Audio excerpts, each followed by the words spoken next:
my name is Burgess. I'm 24 years old, and I guess welcome to my video. This video is on my 8-day trek around Cordillera Huayhuash.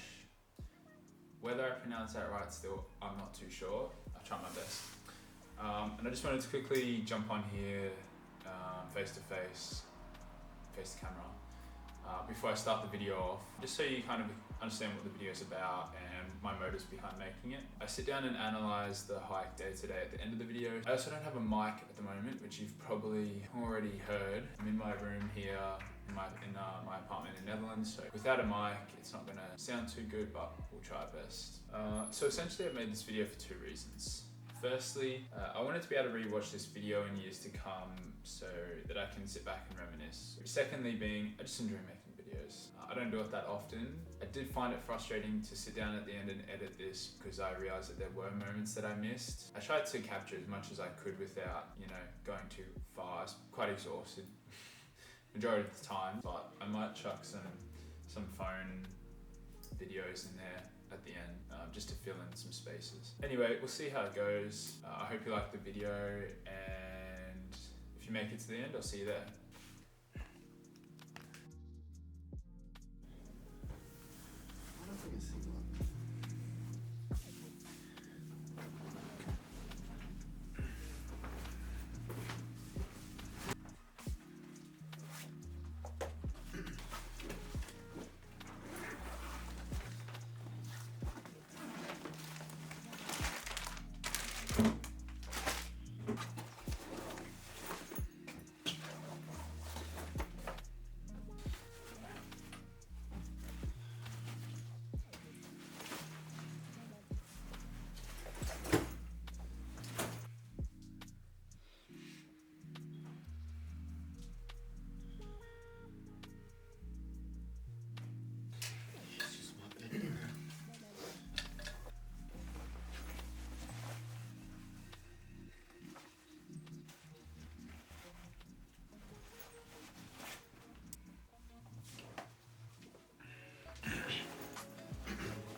Leave our shit here, John.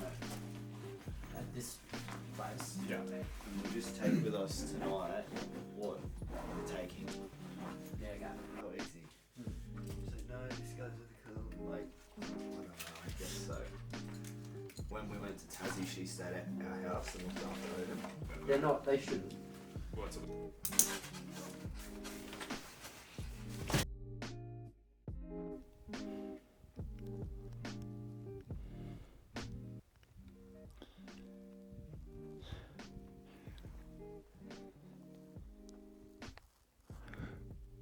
Is it a video or camera? Video.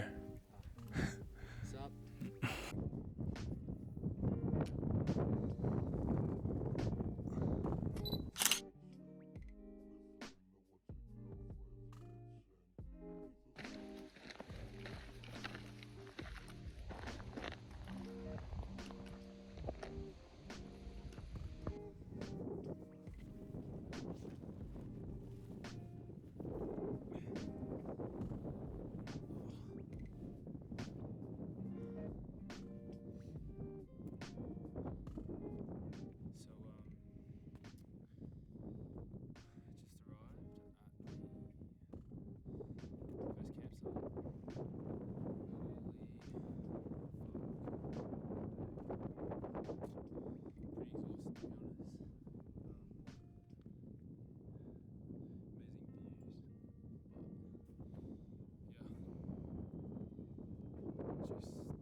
Feels so much better this morning. Still feel pretty awkward doing these videos, but be good to see at the end how I've improved, I guess, with this altitude. I feel a lot better after that sleep last night. Woke up every hour or two just tossing and turning, but fell asleep at like 8:30 and woke up at 7 this morning, so not bad. Woke up to a lot of ice on the tent. It's pretty cold here. It's pretty beautiful. Can't get this in Brisbane, so see what today brings. Hopefully I drink some water. Didn't drink any water yesterday. Had donuts for breakfast at 4:30 in the morning, and then didn't eat until at least 12:30. Didn't drink any water. Maybe had like 100 mils total, and then yeah, I was just fucked. So gonna have some breakfast this morning. Have a sandwich or two. Had a chocolate bar. Just calories really, and then get the day started. See how it goes. Cool. So, breakfast today, day two, we've got squash bread, as you can see, very appetizing. Jar of peanut butter, and a really dirty spoon to spread the peanut butter with. So first what we'll do, we've got the 2 pieces of bread. Get the dirty spoon out. Open the peanut butter jar. Take a big dip of peanut butter. Spread it on a piece of bread. Generously. Very generously. As so, without breaking the bread too much. Slap the 2 pieces together. Bon appetit.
Should I just get the sides of the 2? Instagram will cut it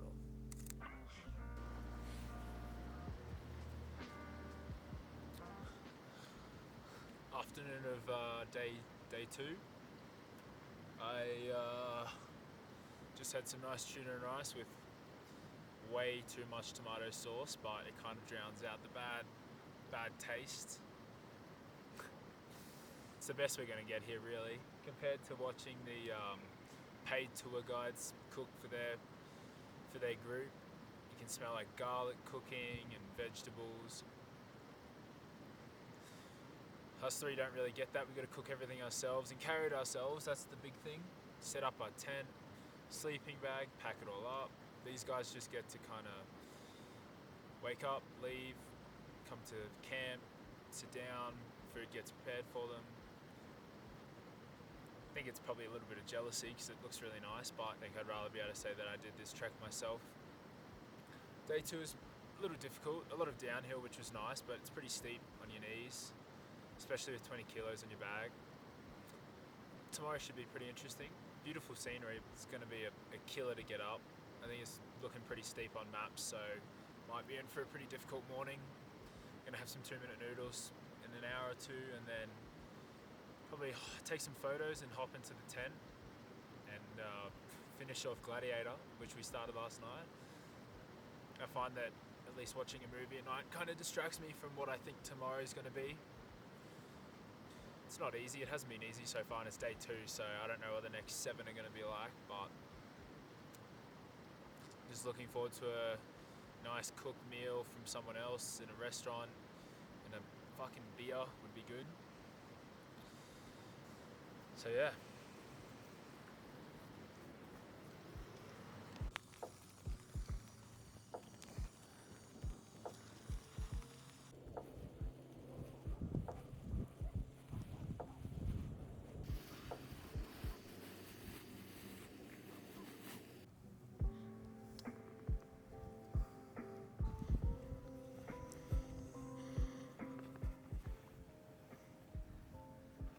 Oh, I'm not fucking gonna enjoy this. Thumbs up.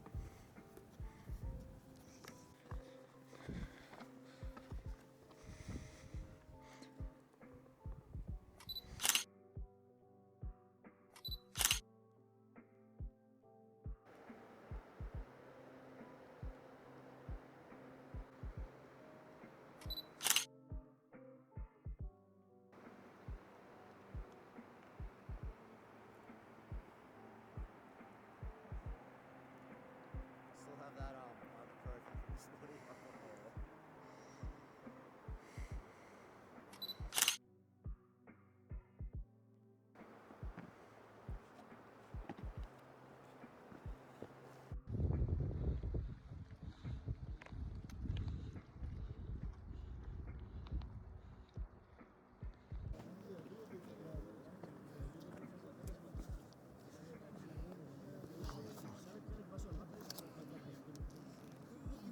You doing a video?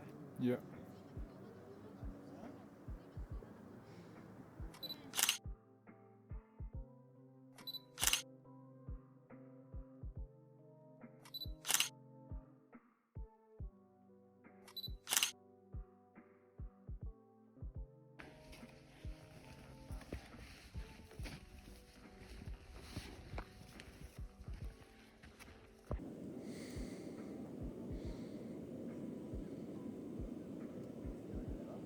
So once you get carried on this shit, this is good.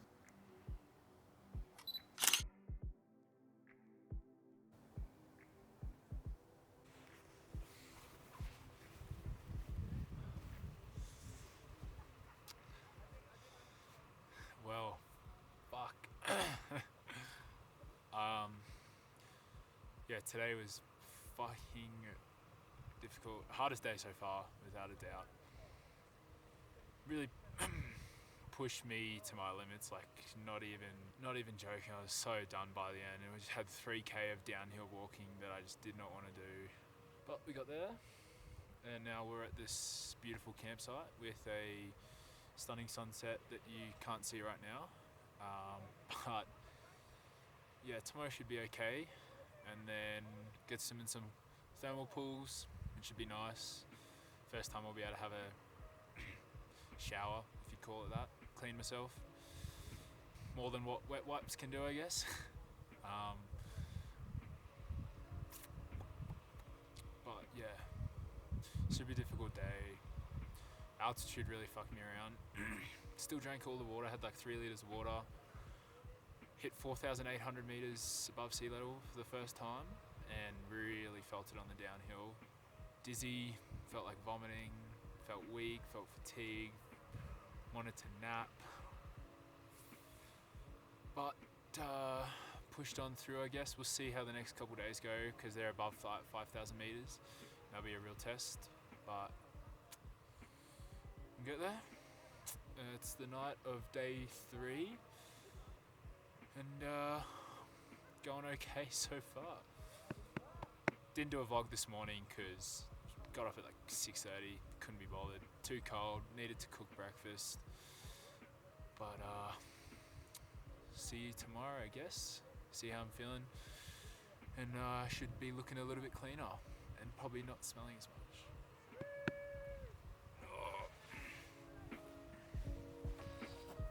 Spicy. You're like, oh, this is so good. Give me more. Is it coming out your nose? Yeah.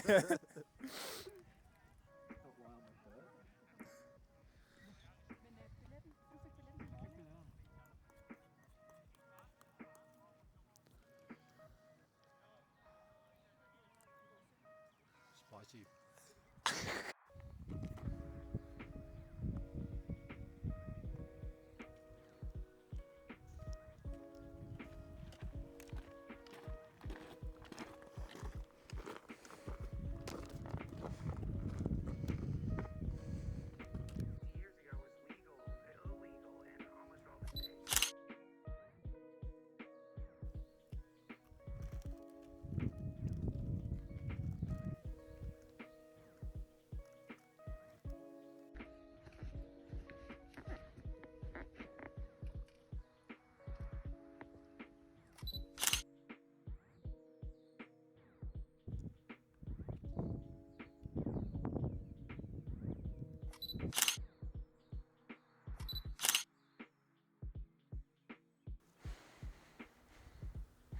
Actually, I like that.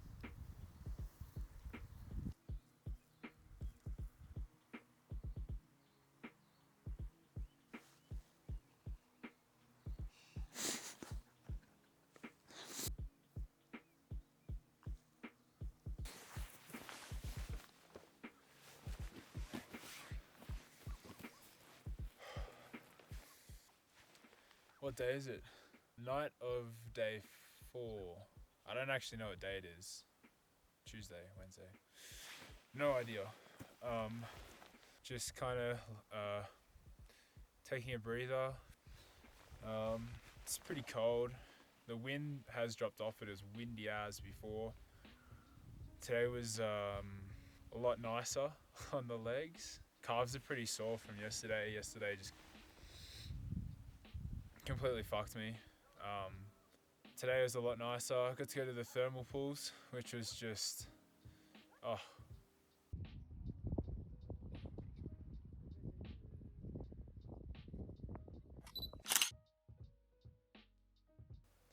blessing out here in the middle of nowhere in Peru. And then there's these thermal baths, which are just like 35 degrees. Outside's like 10 degrees and windy.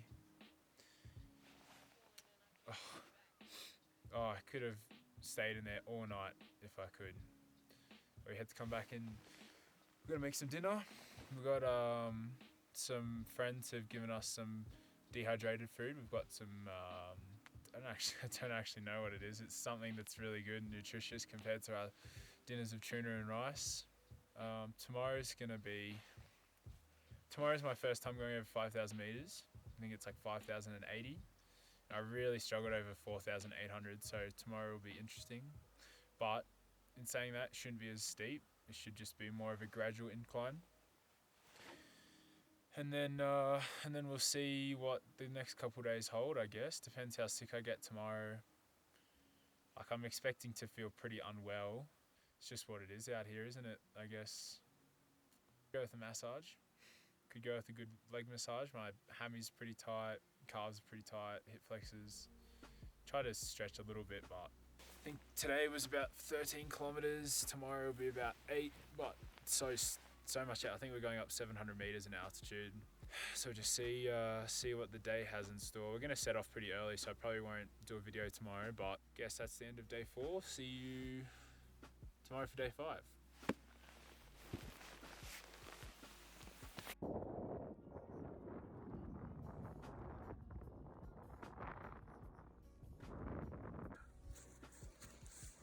Fucking hungry. Spare time?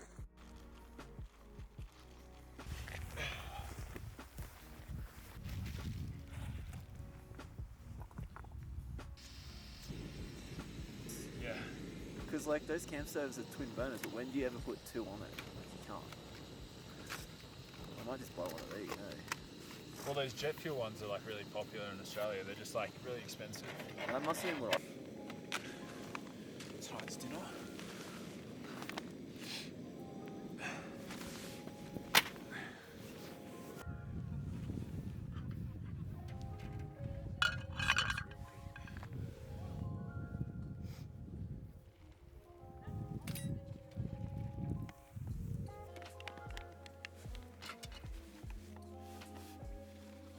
Got to stir, and then let it sit for another 7, and then we're good.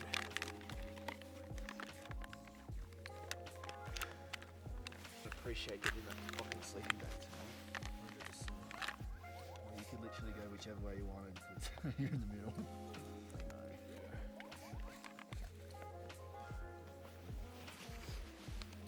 Bit watery.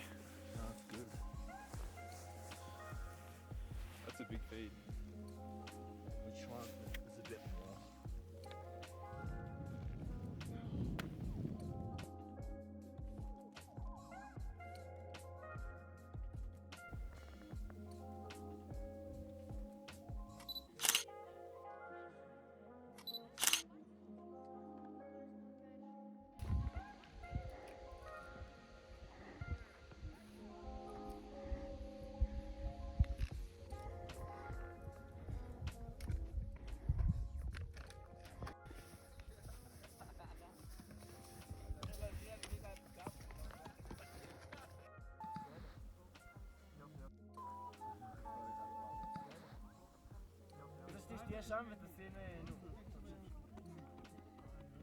Wow, that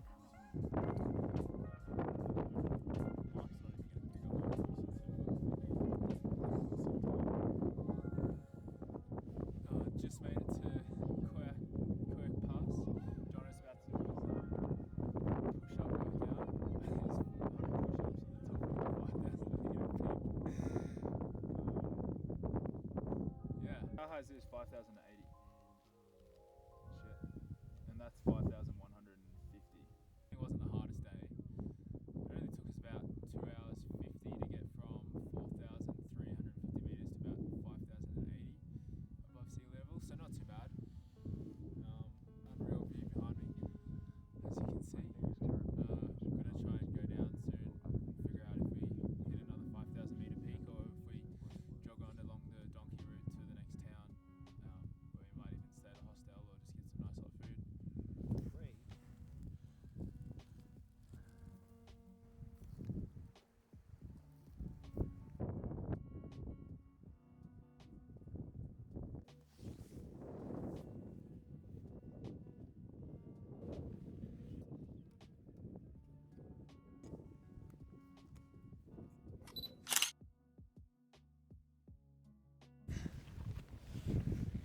Oh.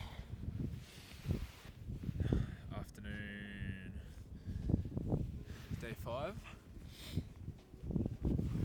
Went over Quartehuain Pass today, which was pretty good. That was 5,000 meters.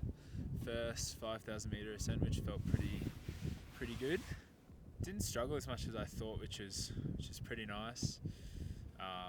Hill wasn't as relentless as the others have been, especially over the Llamac Pass where I just wanted to die. Just watching the sun go away now over the valley. Guanacpatay, I think we're in. I'm going to pronounce that wrong. Going to have some dehydrated meals again from our European friends that we got given as a trade. Just been enjoying the afternoon so far. Listening to some Jack Johnson for a couple of hours and lying down with our head on our bag, looking at the mountain range. There's a few campsites around, but there's not too many people. I think everyone's doing their day hikes. They'll come back soon. It's pretty chilly, so I'll wrap it up. Gonna summit early tomorrow morning, San Antonio Pass, which is another 5,100 meter pass. So we'll leave about 6 o'clock. Hopefully, just Josh and I get back about 9:30. It's only a 5k return, but it's steep. So, and then yeah, we'll carry on. Go to Huayllapa tomorrow night. So 14k walk from where we are now. So tomorrow will be a pretty big day, but hopefully the walk downhill shouldn't be too bad. And yeah, alright, we'll catch you later.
hair needs a wash pretty badly.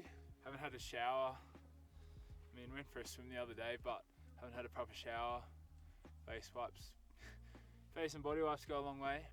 Just summited this mountain, I don't know what it's called. 5,000 meters, second summit of the day actually. Started at 3,500 and went up to 4,800, back down to 4,500, up to 5,000 now, and then we got to go back down to 4,400. So I think it's about a 20-kilometer day, but have this beautiful mountain range behind me, which you can see that's probably a little bit blurry. We're going to finish a day early.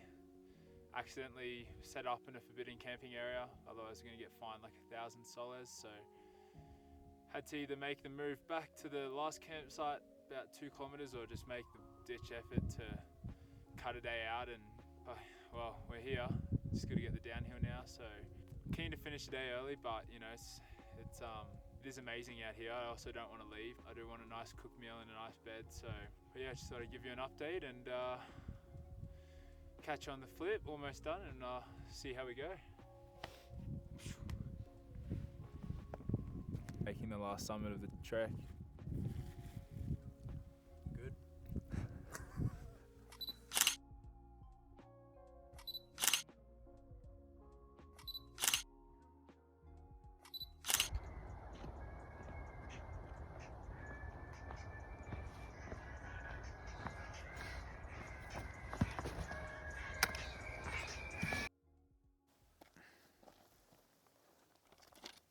I'll just keep going. Yeah.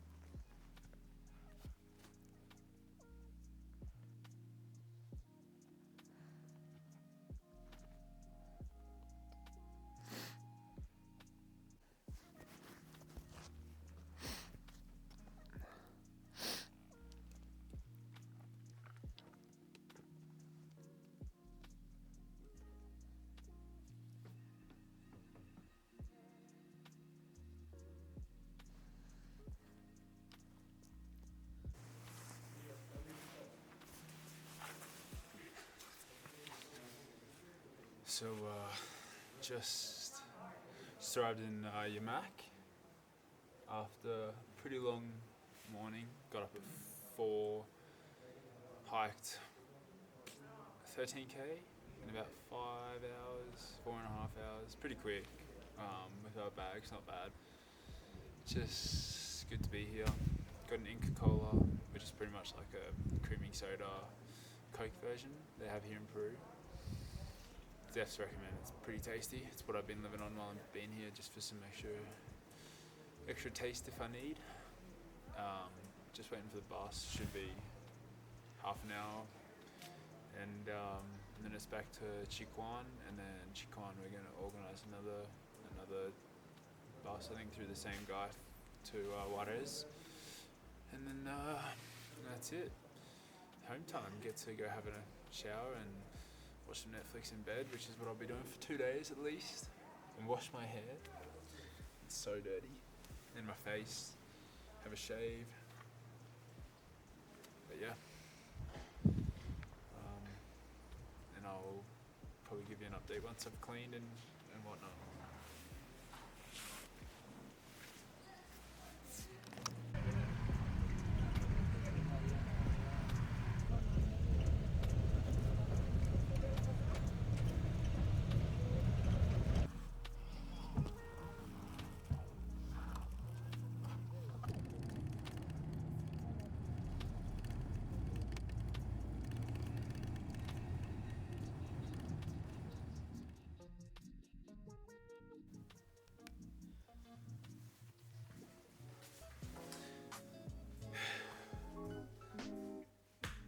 Okay, so I've got my notes here, so I'll be a little bit in between looking at the camera and checking this to make sure I get the stats right.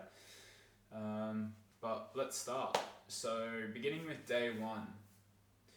Shit, what a struggle. I mean, you've probably got your own assumptions of, and you've seen how I felt day to day through the vlog that I've made. But yeah, now that I look over it, I just remember it being such a big day. So the Strava log was 9.12 kilometers.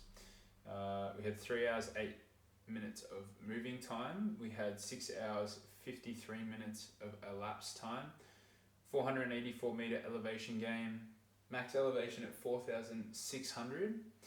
And the average pace was 20 minutes and 30 seconds per kilometer. So the day was actually longer than what we counted on Strava. Obviously that doesn't include getting to the start of the trailhead. So we left our hotel in Juarez at 3:30, or we got up at 3:30, left about 4:30 to walk to the bus depot to pick up where they were taking us to Chiquan, and then from Chiquan to the trailhead. So to get there it cost about 300 soles, so about $30 Australian each, if I can remember that right. And then throughout the way, once we passed Chiquan, we had to pay entrance fees into each town, but I'll kind of get into that. From Juarez to Chiquan was about 2.5 hours, just on like a normal minibus, I guess. Once we arrived in Chiquan, it was quite early. We had a coca tea at one of the little stores that were open, where we waited for a random dude in a Hilux to pick us up. And then we shared this Hilux with him, us three, and then 2 others that were doing the trek. So luckily I was in the front and they got to squish into the back. Not my problem. And then from Chiquan, we drove through like Llamac, Popka, probably going to pronounce that wrong, to the start of the trailhead. That took another hour and a half. And so once we got there, we kind of got our bags out, had some food, had some water, took some photos. We started walking at about 20 past 10, and then we got to camp at about 10 past 5, roughly. That first incline was steep, like shale, and under your feet with our bags. Our bags weighed about 20 kilos, so the view from the peak was amazing. It was a bit of an eye-opener into what to kind of expect for the rest of the trip. I've seen photos and I looked at photos from what I found on Google, but it was a good eye-opener, but it definitely wasn't the best view. But yeah, moving on to day 2. So for day 2, the Strava log was 10.83 kilometers. We had 3 hours 3 minutes of moving time, 404 meters of elevation gain, max elevation 4,600, and an average pace of 17 minutes per kilometer. So obviously we picked up the pace a little bit. The incline for day 2 was nowhere near day 1, and we were a little bit quicker. We kind of knew what to expect, and we knew that overall this day should be a little bit easier than the first day. We started walking at about 9:30, so we kind of gave ourselves a sleep in a little bit to rest. Took our time to pack up in the morning and try and find a routine that works with packing up. 2 people pack up the tent. 1 person kind of puts the breakfast together, even though it wasn't much. And the views are amazing. You know, we really walked through the valley on one side of the mountain range that we kind of followed down towards the lake. It wasn't too steep on the knees on the way down, but we did make a mistake. This is the first of many, I guess. We ended up walking further and missed the turnoff to go right towards the camp. So we actually walked a few extra Ks. I think it was an extra 2.5, 3K that we just kind of wasted, and a little bit of time with that, but we still got to camp early.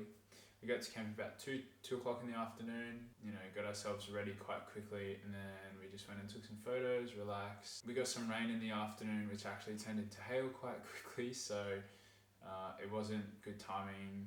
I think I'd just taken my first spoonful of tuna and rice for dinner, and it just starts bucketing down with hail, so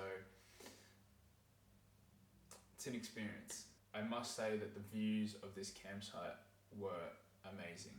I don't think I will ever come close to staying at a campground with a view like that. And just the afternoon weather before the rain came in was beautiful. We had a bit of a sunset, just amazing, really. Still kind of in awe a little bit of the whole trek. Even when I look through photos, it still makes me speechless.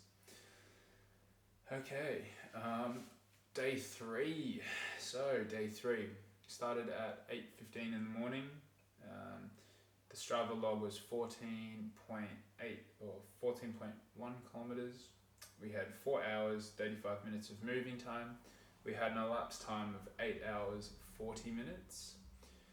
685 meter elevation gain with a max elevation of 4,800. That would have been Llamac Pass. And an average pace of 19 minutes 30 seconds per kilometer. Day 3, what a fucker of a day. Without a doubt, this day hosted the most amazing views of the whole trek, and it was the postcard shot that I was looking for. You know, when you look up this trek on maps, all it comes up with is the 3 lakes. 3 lakes, gotta go to the 3 lakes. And obviously you can take a donkey trail, which kind of misses that, and that was never an option. But it is there for those if you can't make it, and I do warn you that it is a bitch to climb. That was the view that I was searching for. The first part to the first bottom lake was fine. It's going to the actual pass, or the first pass of 2, that overlooks the 3 lakes. And I mean, I consider myself someone who's tall at 6'2" and longer legs, but some of those rock steps on the way up with a 20 kilo bag on your back were shockingly hard. And slippery, so you'd almost be gripping on even more with either your hands to the rock or using poles so that your bag didn't kind of topple you backwards a bit. We got to the top. I think I sat there in silence for 20 minutes just taking it all in, and even now when I look at photos, it's just like, wow, I've been there. Little did we know that the hardest part of the day wasn't over, and we thought that that was the hardest part of the day without realizing that Llamac Pass was the next point. So we had our lunch at the top and started moving towards Llamac Pass, and once we got to the bottom of Llamac Pass, we really realized that we were in for a shitty time. It was quite daunting, to say the least, and this was pure gravel and shale, so slippery. The incline was ridiculous.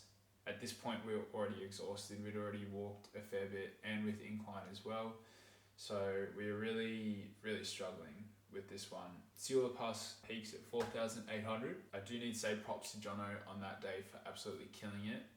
He demolished that mountain and kind of empowered me to push harder as well. You just want to get to the top, you just want it to be over.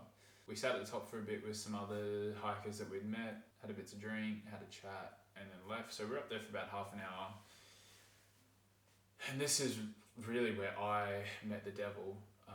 I guess I sunk into hell a little bit. It's probably a good way of putting it. I think from a combination of being exhausted, probably not eating enough. I mean, we were eating, but I probably weren't eating enough to get us through the day. That on top of elevation, who knows, I guess probably more water would have been helpful. The way down killed me. The first half an hour were okay, and we had about 5-6 kilometers to Huayhuash, and it was the longest 5 kilometers of my life. The ground was mushy for most of the way, so you're just kind of sinking every step, and your feet are getting wet, or you're trying not to get your feet wet, so your legs are tired, and just like mentally and physically I was done for the day. Just cooked it. I'm glad that I pushed through, and it was helpful having Josh and Jono there. I know that we were all in pain, but just mentally I'd checked out, and I was feeling dizzy, I was feeling weak, I was feeling sick. In a way it's probably altitude sickness. Made it to camp eventually,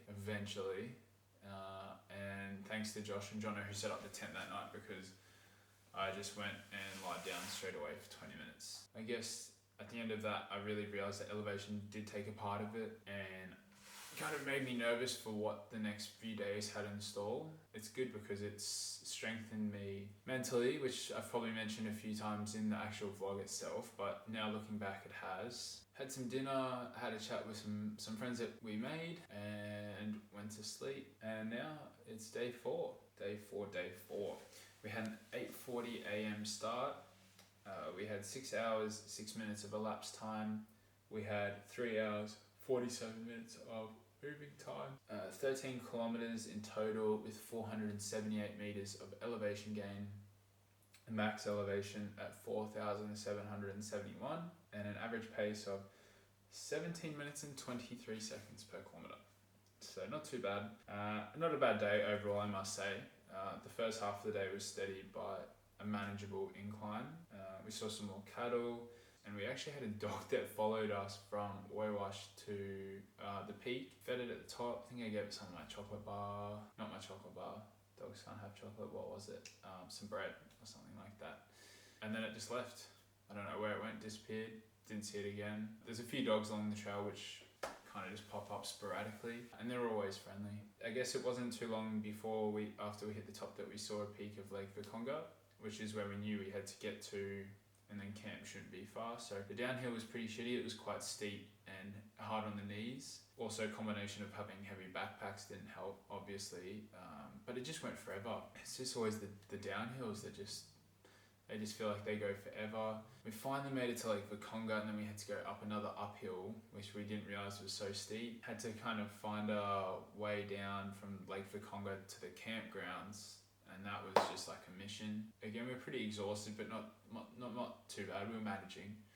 We eventually made it down and set up campsite in the camp up in the first valley, and then once we set up, I think we got there about 2:50 in the afternoon.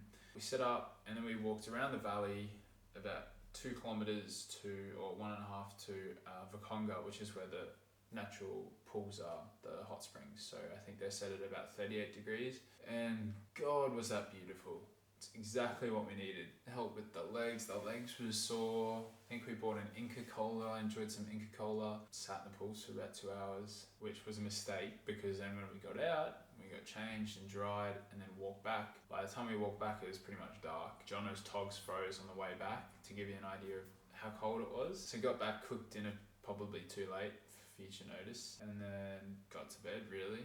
Felt pretty good after that. It was a nice refresher and very much needed.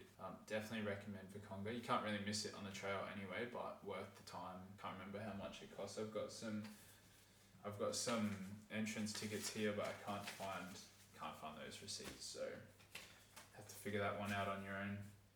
Day 5. Ooh, we're getting there. Okay, so day 5 we had an 8:30 a.m. start. We had, 5 hours, 44 minutes of elapsed time. We have 8.71 kilometers of walking, 3 hours, 5 minutes of moving time, 546 meters of elevation gain, max elevation at the big 5,000, max elevation at 5,000 meters, and an average pace of 21 minutes, 18 seconds per kilometer. So this is the big day 5. Quartehuain Pass is 5,000 meters in elevation, and this is the first time I've ever hit that high in elevation. And before that, it would have been Llamac Pass at 4,800. So, especially after Llamac Pass, I was a bit nervous about the elevation, and even going to sleep the night before, I was a bit concerned that it would just be a struggle. I know I'd make it, but it was just going to be a struggle. I guess it was actually good. So it's probably, now that I look back, a combination of my body kind of being adjusted to walking distances every day. I didn't do any training before the trek, so getting used to that backpack on, walking, inclines, going downhill. By day 5, I think my body had kind of acclimatized and already dealt with enough, so it was used to it. It is important to know that camping in the valley that we camped in is probably not worth it. We originally camped there because we got told that it was easier to meet with the main trail to Quartehuain Pass from where we were, and not where most people stay, which is near the Viconga thermal pools. If you're looking at doing it, I just suggest to stay near the thermal pools. You don't have to walk back as far after you swim. It's kind of a little community with all the people there if you go during busy time. And it was a fucking mission to get from our camp to the main trail. I mean, it was fun. We kind of had to make our own path, and there was a little bit of a path, then it'd stop, you kind of make your own way. And I mean, it was fun in the end, but if you're looking to just have a simple start to your morning, don't stay in the valley that we stayed in. It's just not worth it. So a little bit frustrating, but we made it. Made it to the main trail, and then followed on that main trail to Quartehuain Pass, and that's where the fun began. We saw a few people ahead that we caught up to quite easily. There's a few little stops along the way at little mini lakes, which were a good rest stop, I guess, to have a quick bite to eat, chat with Josh and Jono, and then we'd walk to the next point until we'd kind of want another break again, and we'd all huddle up. Obviously going uphill, we kind of spread out at our own paces. That's just what happens naturally. Don't need to explain that one. Looking back, there's probably a few things that helped me get through that, and one of them was actually breathing. So Jono kind of gave some tips on breathing, so I just keep a good rhythm breathing in and out, which sounds so simple, but it helped me. It might not help you, but it helped me a lot. My legs felt good. Restful afternoon the day before at the pools might have helped, who knows. They might have healing powers. But yeah, we made it to the top. I wouldn't say easily, but with ease. It wasn't super difficult. And then we just sat at the top for an hour or so. I think it was even more than an hour. Jono did some push-ups. We had a good chat with some other people on guided tours. Had a quick bite to eat. I did my vlog, etc, etc. And then we went down. And down was so steep, all covered in shale, just as usual. Honestly, I think it would have just been easier if I slid down on my ass. It would have probably been more fun, a little bit more painful as well, just as easy. Walking down was pretty heavy on the knees. Luckily, my knees are fine. I didn't start the trek and finish the trek with any injuries. Josh and Jono had a few blisters and a bad ankle here or there, but going down that Quartehuain pass, you could very easily have fallen and hurt an ankle, and the last thing you need to do is break or injure yourself out there. So we made it down to the bottom. I waited for Josh and Jono to catch up, and then we made our way onto camp just through the plains. It was another kilometre or two towards the flat plains where everyone camps. Again, set up our camp as per usual, had some dinner, did a vlog, and we discussed there's the San Antonio Pass, which we could do in the afternoon, and we pushed that to the next day. So we could either go San Antonio Pass over and then down towards Huayllapa, or we go from where we were straight along the donkey trail, which was a little bit longer in length, but it was much flatter, should have been easier, and I think that worked out to be quite beneficial.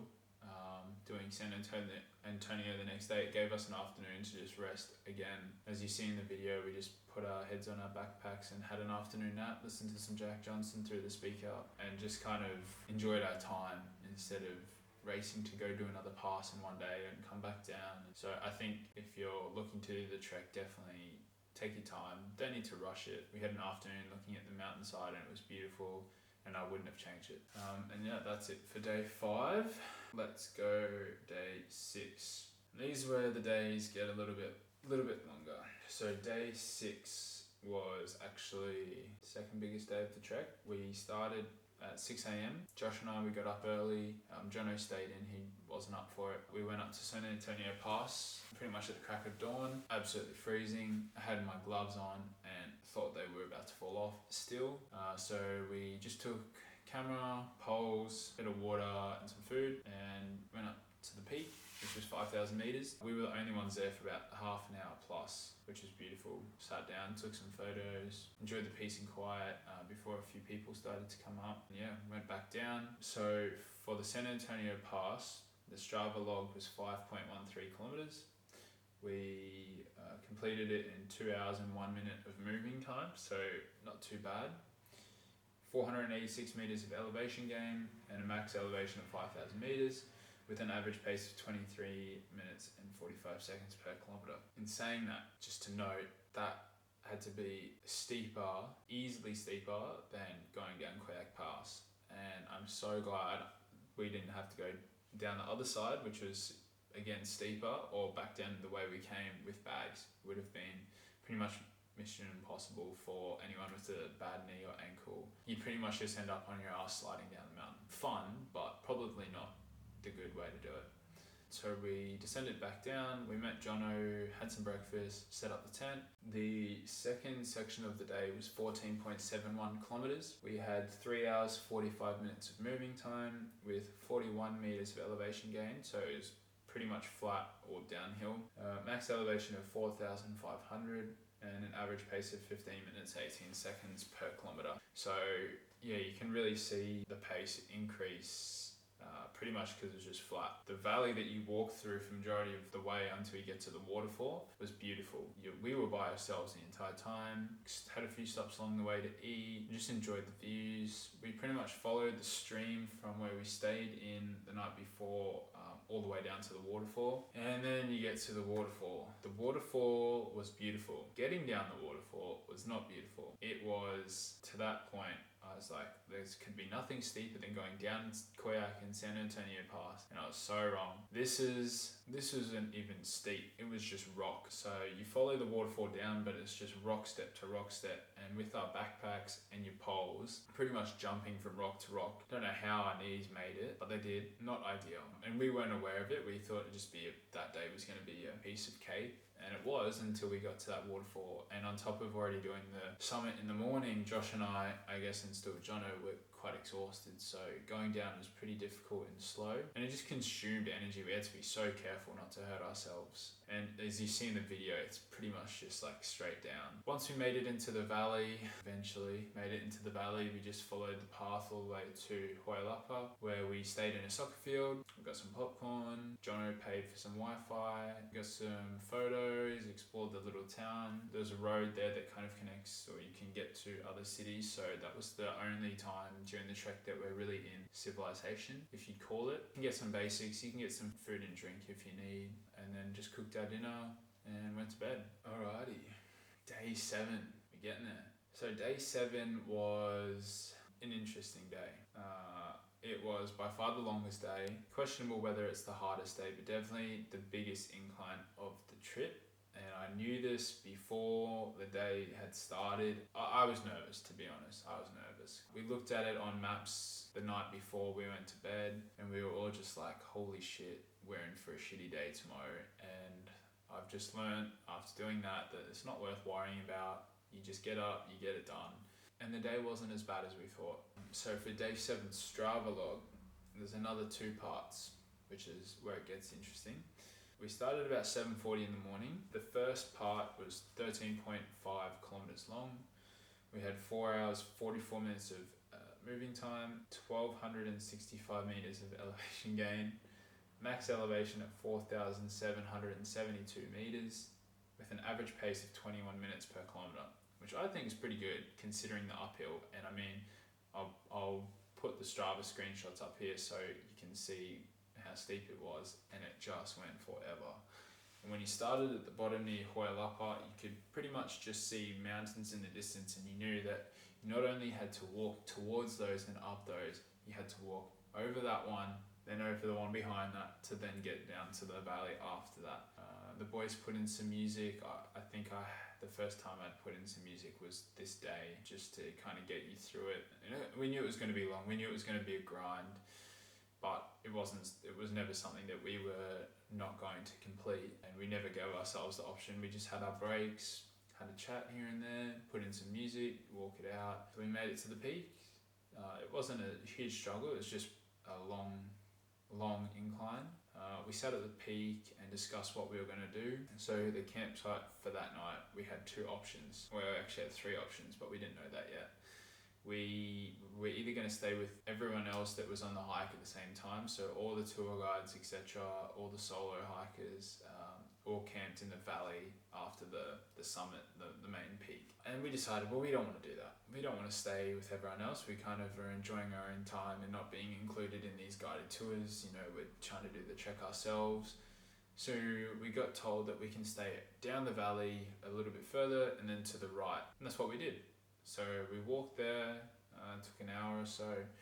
It was beautiful. We set up, and then someone that was actually walking the trail by themselves walked past and said, hey guys, you're in a forbidden camping area, you're not allowed to camp here. If they find out, they'll fine you 1,000 soles. So we thought, what the fuck? And that's when the decision came to either walk back to the previous camp, which is 2 to 3 kilometers, or we follow him and we actually finish a day earlier and summit another 5,000 or almost 5,000 meter peak in the afternoon. We kind of just looked at each other and knew what we wanted without saying it. So we just packed up the tent, put our shit back in, put on our sunscreen, and just said to each other, look, we'll see each other at the top. Just get there when we can, do your best. And that's what we did. So the Strava log for part 2 of day 7 was 8.36 kilometers. We had 2 hours 52 minutes of moving time, which I think is quite good considering the day that we had. We had 361 meters of elevation gain. We had a max elevation of 4,828 and an average pace of 20 minutes and 41 seconds per kilometer. So that pretty much leaves us with over 15 or over 1,600 meters worth of elevation gain in one day. And that was a long day. We started at 20 to 8 in the morning and we finished at 6:40 p.m. And holy shit, it was worth it. I think yes. We had some amazing sunset views on the way down to the camp, and I don't think we would have got that anywhere else on that walk if we stayed at that previous camp. So I mean, that was just a sign that we did the right thing. We got to finish the day earlier than expected. That's what we wanted. We just wanted to finish. We were enjoying ourselves. We weren't in a rush, but if we had the option to finish the day earlier, we took it, which we did. The decline wasn't too bad. It just felt like a long time. And the only real problem is that we got to camp in the dark. Kind of lost our way a little bit along the plains to where the campground is, which was fine. We found it eventually, set up in the dark, cooked dinner in the dark, which isn't as fun as it sounds, if that sounds fun at all. We're honestly just excited to finish the next morning. We knew that we didn't have that long, so we just had our dinner, had a chat, watched some Netflix, and just went to sleep. And that took us to the final day 8. So the Strava log for the final day is 16 kilometers, 4 hours, 26 minutes of moving time, 378 meters of elevation gain, a max elevation of 4,285 with an average pace of 16 minutes and 34 seconds per kilometer. We started at an ungodly hour. So to get your bus back from Llamac, which is where you finish the hike, to Chiquan, and from Chiquan to Juarez, you need to be at Llamac, or so we got told, by 10 a.m. because the bus leaves at 10:30, you can buy the tickets in town, and that was our way home for that day. So we weren't sure if there was other options, or we'd have to, I don't know, sleep in the tents in the town or get a hotel in the town. So we didn't really want to mess around. So in saying that, we got up at 3:30 in the morning. We woke up to our bags outside completely covered in a sheet of ice. The tent was covered in a sheet of ice. And I mean, it had happened in a few nights throughout the trek, but it was cold. So we left, we got up at 3:30, left about 4:45 after setting up, trying to eat in the dark, and made our way. And it wasn't very easy to walk in the dark. We got lost on the way to camp, therefore we also kind of got lost on the way leaving camp. We should have stuck on the right side of the valley. We stupidly went on the left side of the valley thinking we'll be able to recross the little river at some point further on, and we were wrong. And that's when the little river turned into a little bit of a bigger river, and then a bigger river again. So we walked for about half an hour and it was 5:30 in the morning, and we realized this is the last shallow point that we'll probably have. We need to cross it now to get to the other side so that we can actually follow the path to get home, which means that at 5:30 in the morning, all three of us had to take our shoes off, our socks off on the icy grass. We had to walk across a river that was maybe, 8 meters wide plus and knee deep, which was so cold. I'm surprised the thing wasn't frozen solid. Made it across fine. It was a little bit difficult, but it was okay. Dried our feet off best we could, put our socks on. I think I put another pair of socks on just to make sure that I was okay. Shoes back on, and then we just kept going. The walk wasn't too bad during the day. We had a little bit of incline, a little bit of decline, up and down. It wasn't too steady, and it was quite beautiful because you walk through the valley all the way to the mountainside that overlooks Llamac. So just before that, once we got to the last, peak before the final decline to Llamac, we had some food, reminisced a little bit, put in some music, looked behind us to say goodbye to all the mountain range that you could still see in the distance, and just cracked on with the last downhill. And what the fuck is with downhills, man? Honestly, this thing went forever. It felt like it went forever. The ground was muddy, so my shoes got muddy. It was slippery, it was cold. Downhills suck, honestly. It was a bitch. And we just wanted to be done. We knew that Llamac wasn't that far away. We could taste the Inca Kola in our mouth. And this bitch of a mountain that we had to climb down was just sitting there waiting for us. Finally made it down. I think I made it down first. And at the bottom of the mountain, I actually ran into a man that was just standing at the end of the trailhead. He asked if we needed a bus. I quickly explained I don't speak Spanish. And he said yes. Waited for Josh and Jono in town, bought some tickets from this random store and waited. The bus ended up coming at 12:30, so we got into town about 20 past 10, so we got there just on time for what we expected. Waited around and we dried out the tent and some of our stuff under the sun, still covered in ice. So kind of dried that stuff out, did my final vlog, and then we got picked up back to Chiquan, got onto another bus, which was included in the price, and back to Juarez. So the final price for that bus ticket was, I think we paid 30 soles. Don't know how that works. Much quicker than the original way, and it was just easier. And then that was it. We made it. Check was done, and I guess that's it. So overall, it was worth it without a doubt. The money that was spent getting there was not even close to the experience that we had. Obviously money isn't a factor for things like this, and sometimes it can be, I don't understand that, but to get that experience I would pay double or triple. You obviously have the option to take guided tours, and that's just depending on how much you want to spend. For us, that wasn't really an option, and we didn't want to go down that route. We wanted to say that we did it ourselves. We carried our own food, we carried our own tent, did it ourselves. We didn't have someone to carry it for us or cook for us. Took our maps the whole way there. We used our phone sometimes, but pretty much used the topographic map, which I have here. And I'll quickly add in a section just showing you on the map where we stayed. Probably doesn't matter for anyone, but again, it might be helpful. I just wanted to get out the map to kind of give you an idea of what it was like. We got this map from the rental store that we used, and it just came for free. So it's a huge topographic map of the Cordillera Huayhuash trek, and if I can open up properly, there we go.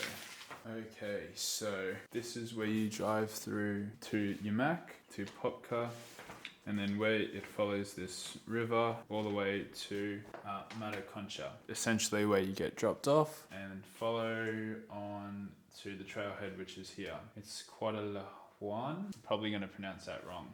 A1 following around to Camp 2. Camp 2 from Jancahuayi, probably again pronounce that wrong, my bad. So from day 2 to day 3, which is here. Day 2 to day 3 was down from there. So it's quite simple, very straightforward. Take the right turn towards the lake if you're going to be there, and follow around the lake to Carhuacocha, which is the campsite for night 2. For night 3, from Carhuacocha around to the 3 lakes, 1, 2, 3, and then Siola Pass is right here, where after Siola Pass you trek it all the way down to Huayhuash, which is where you camp for the end of day 3. Let's go to day 4. So day 4 from Huayhuash all the way down. There's a peak around here, 4,780 meters, not too bad. All the way down to Lake Viconga. And this is where we camp. So when you come down from Lake Viconga, this is where we stayed on this right side, and then you follow this little trail all the way down to the hot pools, which are here. And this is the option area where you can camp, and that's the main trail. So we had to follow this red trail all the way up to the top and kind of make our own way, as we obviously stayed. In between here was like a mountain ridge. Going from Viconga, so for day 5, Viconga all the way to Koyak Pass, which is up here. So it's not very far, and then down after Koyak Pass, there's all the plains that go down there. So that's the campsite for the end of that day. In the morning, Josh and I, this is where we did San Antonio Pass. So you go all the way up to San Antonio Pass. You either have the option to go down San Antonio Pass and all the way down to Huayllapa, whereas obviously we've gone down San Antonio Pass down to the campsite, followed the donkey trail all the way down, turn left, and then we arrived at Huayllapa, which is the lowest part of the trek at 3,490 meters. Moving on to day 7. This is the big fucker of the day. Huayllapa. We have a huge incline all the way up to Tapuz Punta at 4,770. So that's the pass. All the way this to the campsite, which is where everyone camps. We decided to stay here, which is just on the right side where we got told it was forbidden. We've gone all the way up to Lucha Punta, which is 4,850 meters on this map, and then followed that path all the way down to Jancahuayi. The last day from Jancahuayi all the way around to Crash Punta, the last peak, and this is the downhill that we followed all the way to Llamac. So overall, let me get the up wide shot. You won't be able to see this in detail, but this is the map, and I definitely recommend using one if you go. Overall, the whole walk from start to finish was roughly 120 kilometers for us, give or take a few kilometers, and depending on the way you go. If you do the Alpine circuit, sometimes they go through here and cut some of this out, so it depends on the circuit, but that's just what we did. All done. For the rental gear, we had our own bags, our own boots. Our main gear was ours. I think we spent around $200 Australian for our tent, sleeping mats, sleeping bags, and the kitchen setup with the gas tanks, which to me was fine. We spent roughly 200 to 250 soles per person for the entrance fees. I've got a few. I kept all the entrance fees. The one for Llamac was 50 soles. Most of them were between 30 to 50, so they recommend to bring 300 soles for the whole trip, and that was fine. And we even bought the Inca Colas and some stuff at the Viconga hot pool, so I think that was just enough. There's not really any need to bring more. It would just be to pay for the bus to get back to Quartehuain, which you can just organise when you finish the trek. There's no need to really do it beforehand. So this is the end of the video. I can finally shut this laptop. I've given all the basic information that I can. If anyone that watches this, again, whether it's 10 people or 100, need any information, just comment or send us a message. I'm more than welcome to help, because that experience was one of the best experiences of my life. I definitely recommend to anyone with 2 legs, a little bit of strength, to have a crack.